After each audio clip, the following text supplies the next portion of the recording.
I've been making these wind spinners for a while now, in all these different shapes and sizes, and in this video I wanted to come up with a finalised design. Well, that was the plan anyway, when I was looking at other people's plans and instructions online to see if there was anything I could take away from them. There was this one website, which I can't seem to find now. I might have dreamt all this, I don't know. But anyway, on these instructions, he was talking about using the golden ratio for the dimensions of the wind spinner. Call a golden rectangle or a golden spiral inside of it. And we call it golden because of a really interesting property that it has, which is what the funky symbols at the bottom are saying. It says if you take the length of the top and you divide it by the length of the side, it's always going to be about 1.618-ish. And this was proved in the late 18th century by an astronomer called Johannes Kepler. I've been interested in sacred geometry and the golden ratio for a while now, as you can see, as I like to put the flower of life onto everything. My interest comes from reading the Da Vinci Code a long time ago, and that's why there's a lot of interest online. Dan Brown intertwining it with art, history and religious conspiracy. That's why I think there's a lot of exaggeration about it, about its appearance in nature and its use in art and architecture. It has suffered because of the media, just like every celebrity. You do one Google search for the golden ratio and you're going to see a picture like this: a Parthenon, a Mona Lisa, a Sistine Chapel, or a person's body with the golden ratio stuck on top of it. This is not how the golden ratio works. This is putting a camera somewhere so that it fits. And aesthetics are a lot more complicated than this. There isn't one magical number that determines what we do and do not like to look at. I printed this out as just a template for the rectangle, but my imagination went off on one looking at this spiral. Traditionally, you would cut the wind spinner into a diamond shape, but I wanted to see what would happen if you cut it into this spiral. Let's do it.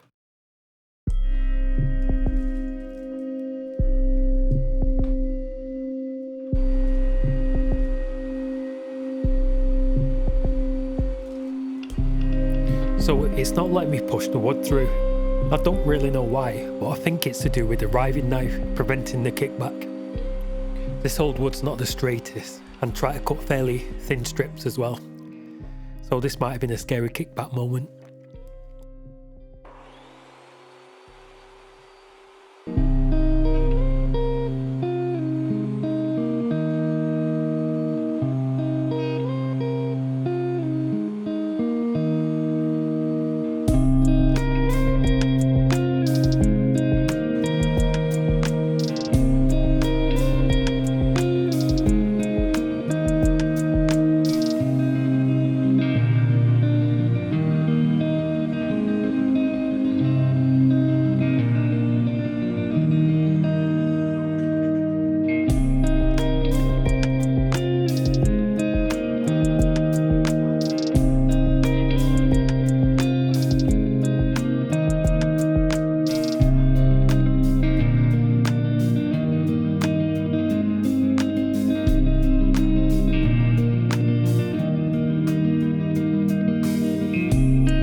So this is wrong on so many levels. Firstly, forget that there's a metal rod running right down the middle.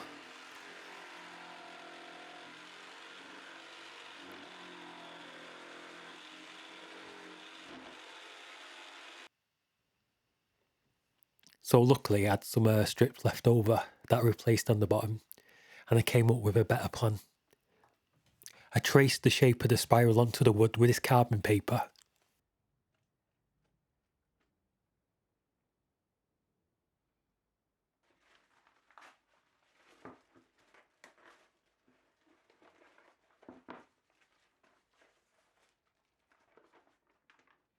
I drew round sections of the spiral to create these parts for where the rod runs through.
In the next episode, I'll go over and revisit some things from this video, but for now, I didn't know how this was going to turn out, but this is the favourite of all the wind spinners that I've made up to now. I could have done a better job with the stenciling, but it looks alright from a distance. In strong winds, it sways a bit because I think it's a bit unbalanced, but if it's a light breeze like this, it slowly and gracefully pirouettes like an ethereal ballet dancer, capturing the essence of the wind's melody in a silent visual